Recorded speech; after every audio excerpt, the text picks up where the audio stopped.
Halo has always had a variety of tools to maximize your killing potential in the game. With things like vehicles, armor abilities, and utility weapons, Halo gives you many gameplay options to choose from. That being said, there is one class that has historically dominated the meta, and that is precision weapons. Precision weapons include things like the battle rifle, DMR, carbine, needle rifle, light rifle, and the new commando rifle. There's a game mode called Precision Slayer which spawns you in the match with one of these guns. Precision Slayer isn't a just for fun kind of game mode. It's seen as the meta. 4 out of the 7 competitive game modes available spawn you with a battle rifle. Ascend Hyperion explains why this is a problem for the sandbox. You see, while the BR itself is classified as a loadout weapon, the same as an AR or a Magnum, the BR is in a different performance category, way above the other two.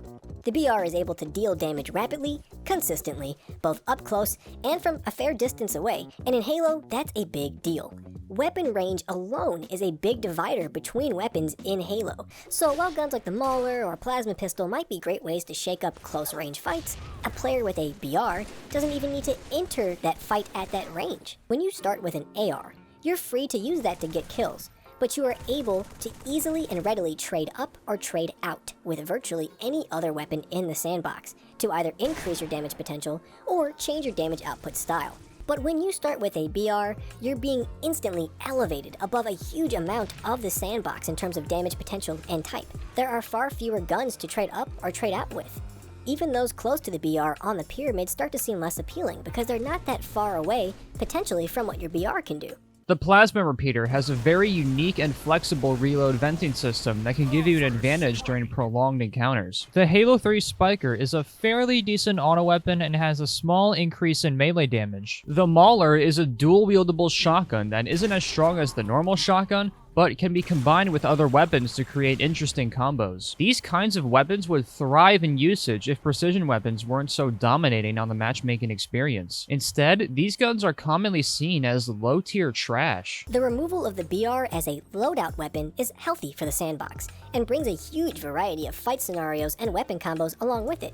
If you want an environment where each part of the Halo sandbox can thrive and see action, well, it's time to turn off Precision Slayer, and it's time to queue up into Auto Slayer. You see, it'd be nice if the story ended there. Although better, I find that even in Auto Slayer, precision weapons still tend to make a dominating impact on the match. Sometimes when I play Auto Slayer, I will get completely cream-pied, demolished. In this situation, I would check the Carnage report to see what went wrong. When I check my opponent's weapon of destruction, I usually see the same weapons every time. Battle Rifle, DMR, Carbine, another battle rifle. Oh, look at that. One AR. Sniper, the power precision weapon. Experienced players know that maining a precision weapon is the most reliable method of getting a large amount of kills so long as you can aim with them. The one thing I'm bad at. Well, why is this the case? You no longer spawn with it, so why is it still a problem? Is the BR just inherently too strong and should be removed from the game? No. The problem is map design. Halo's map design makes precision weapons so widely available that there's almost no incentive to grab anything else. This is Isolation, a Halo 3 map. I opened the map up in Forge to see what spawns when playing on it, and I found 12 battle rifles, each with 2 spare clips and 10-second respawn intervals. Need more examples? Sword Base has 5 DMRs and 3 needle rifles, totaling 8 precision weapons, each also with 2 spare clips. At least this time around, there's 60-second respawn intervals instead of 10. Citadel has 6 BRs and 4 carbines, totaling 10 precision weapons, 10-second respawn intervals, and, you guessed it,